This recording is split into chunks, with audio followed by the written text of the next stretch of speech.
ধূপগুড়িতে ডুডুয়া নদীর ভাঙন, বাড়িঘর ভেসে যাওয়ায় আতঙ্কে প্রায় 50টি পরিবার। একাধিকবার প্রতিশ্রুতি মিলেছে, কিন্তু নদী ভাঙন রুখতে স্থায়ী কোনো ব্যবস্থা হয়নি। প্রায় 2 দশক ধরে ডুডুয়া নদীর ভাঙনের কবলে ধূপগুড়ি ব্লকের গাদং কাজীপাড়া এলাকায় প্রায় 45 থেকে 50টি পরিবার। বর্ষা আসলেই বাড়িঘর হারানোর আতঙ্কে দিন কাটছে। নদী ভাঙতে ভাঙতে এখন একেবারে বসতবাড়ির দোরগোড়ায় এসে দাঁড়িয়েছে। স্থানীয়দের অভিযোগ, সামান্য ভারী বৃষ্টি হলেই পরিস্থিতি ভয়াবহ হয়ে ওঠে। নদীর জল বাড়লে বাড়িঘর ধসে পড়ার আশঙ্কা তৈরি হয়। ভাঙনের জেরে এলাকায় রাস্তাঘাটও কার্যত বেহাল। বৃষ্টির সময় চলাচল কঠিন হয়ে পড়ায় অসুস্থ মানুষ কিংবা ছোট শিশুদের নিয়ে হাসপাতালে যাওয়া ভীষণই দুস্থ হয়ে দাঁড়ায়। এমনকি জরুরি সময় নিরাপদ জায়গায় সরে যাওয়াও সমস্যা হয়ে দাঁড়ায়। জানা গিয়েছে, গত কয়েক বছর বিভিন্ন সময় জনপ্রতিনিধি, মন্ত্রী এবং প্রশাসনের আধিকারিকরাও এলাকা পরিদর্শন করেছেন। বিধায়ক থেকে প্রশাসনের উচ্চতর পর্যন্ত একাধিকবার সমস্যার কথা জানানো হয়েছে, কিন্তু স্থানীয়দের অভিযোগ প্রতিবারই কাজ করা হবে বলে ব্যবস্থা নেওয়া হচ্ছে, এই আশ্বাসেই মিলেছে। স্থায়ী নদীবাঁধ নির্মাণ বা ভাঙন রোধে কার্যকর কোনো কাজ হয়নি। তাদের অভিযোগ, ভোট মিটে গেলে ভাঙন পীড়িত মানুষের দুর্দশার কথাও প্রশাসন এবং জনপ্রতিনিধিরা কার্যত ভুলে যায়। স্থানীয় বাসিন্দা অনিল রায় বলেন, অনেক মন্ত্রী এসে এলাকা দেখে গিয়েছেন, এখনও নদী একেবারেই বাড়ির সামনে চলে এসেছে। 1-2টি নয়, প্রায় 30 থেকে 40টি পরিবার সরাসরি বিপদের মুখে। একটা ভারী বৃষ্টি বা বন্যা হলে বাঁধ ভেঙে গেলে বাড়িঘরের কোনো চিহ্নই থাকবে না।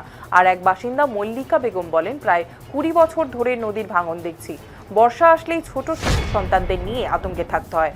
কখন মাথা গোজার ছাইটুকু নদীতে চলে যায়, সেই চিন্তায় রাতে ঘুম উড়ে যায়। ভুক্তভোগী পরিবারগুলোর দাবি, নির্দিষ্ট ব্রিজ থেকে বাঁধের মাথা পর্যন্ত নদীর পার বরাবর অবিলম্বে মজবুত এবং স্থায়ী নদীবাঁধ নির্মাণ করতে হবে। পাশাপাশি দীর্ঘমেয়াদী পরিকল্পনা নিয়ে ভাঙন রোধের ব্যবস্থা করে বসতি এবং মানুষের জীবন জীবিকা সুরক্ষিত করার দাবি জানিয়েছেন। তাদের বক্তব্য, আর প্রতিশ্রুতি নয়, এবার প্রয়োজন দ্রুত বাস্তব পদক্ষেপের।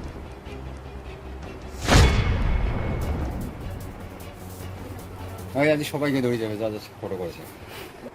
বর্তমান তো পরিস্থিতি এখানে যা দেখা গেল, নদীতে একদম বাড়ির সামনে চলে এসেছে, অনেক পরিবারের বাস। কি সমস্যায় নদী ভাঙনের ফলে হবে? ভাঙনের সময় তো অনেক দিন থেকে তো দেখতেছি, দেখার পর তো মেরামত হচ্ছে না, খালি বলতে দেখেছি আমরা করবো পরে আমাদের পরিস্থিতি যে এখানে যেমন হয়তো 20-25 ঘর আমরা আছি, মানে খুব কষ্টের মধ্যে আছি। তথাপি আমাদের ভয়েরও ব্যাপার আছে, বিভিন্ন সিজমেন্টটা আর বাড়ি ঘরে বন্যা হলে পরে আমাদের বাড়ি প্রায় হয়ে যায়। এই সমস্যায় তো আছে, আপনারা তো দেখতে পাচ্ছেন। একটা ভারী বৃষ্টিপাত হলেই তো দেখা যাবে নদী একদম বাড়িতে ঢুকে যাবে। বাড়িতে ঢুকেছে, আর নদীর অনেক দূরে ছিল, এখন তো মানে বাড়ির কাছে এসে গেছে। আচ্ছা, দিনের পর দিন মানে বাড়ির সামনে চলে আসছে। চলে আসছে। এখন তো আমাদের ভয়ের ব্যাপার, আমরা এখানে যে ভয়ে আছি, প্রশাসন কিন্তু আর কোথায় যাবো? প্রশাসনকে জানানো হয়েছিল এই নদী ভাঙন? অনেক জানানো হয়েছিল, ওরা এসব দেখছে, কতবার দেখেছে। দেখার পরে তো যে পার্টি আসছে সে পার্টি তো দেখার পরে বলে যে না আমরা করে দেবো, এটা করবো ওটা করবো, সব কিছু করবো। সেইভাবে আমরা সেই পার্টিকে করে আমরা করতেছি। যখন ভোট বের হয়ে যায় তখন আর কোনো ওদের খোঁজ নেই। এবার তো নতুন সরকার গঠন হয়েছে, এই সরকারের কাছে কি দাবি রাখবে? নতুন সরকার তো এখনো এই নিয়ে কিছু আমাদের এখানে আসেও নাই, বা আমাদের সব কিছু বলেও নাই কি করবে। এখন তো মানে তাদের সাথে আমাদের কোনো হয়নি। কি দাবি রাখবেন এই নতুন সরকারের কাছে? দাবি তো আমরা চাচ্ছি যে এটা আমাদের বাঁধ হোক, আমরা মানে সুন্দরভাবে বসবাস করতে পারি, যেন আমাদের ক্ষতি না হয়। যেটুকু বাকি আছে রাস্তাটা আমাদের এখানে করে দেবো।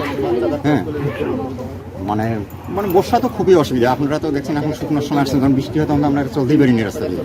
রাস্তাও খুব খারাপ, খুবই খারাপ। তো এই রাস্তা কোথায়? এখানে নদীর তো একটা এরকম মতো ভাঙন, এখানে মানে স্লিপ কেটে পড়ে গেলে নদীতে, বুঝলেন, খুবই অসুবিধা। দিন দেখা যাচ্ছে ভেঙে যাচ্ছে বাড়িঘর, মানে এখানে প্রচুর পরিবারের বাস। মানে কি সমস্যা আপনাদের, কি হচ্ছে? এখানে তো নদীটা অনেক দূরে ছিল, এখন মানে একটু যদি বৃষ্টি হয় তাতেই নদী এদিকে চাইতে আসে। দেখুন কিরকম অবস্থা, আজকে কতদিন ধরে এরকম অবস্থা দেখে যায়, সাংবাদিক আসে, আবার দেখে যায়, রাস্তা হয় না।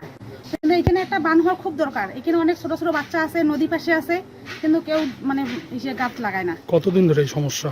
এটা 30 বছর ধরে, এরকম 30 বছর ধরে মানে এখানকার মানুষ খুব অসুবিধায় আছে। বর্তমানে কত পরিবারের বাস এখানে 50 ঘরের মতো হবে।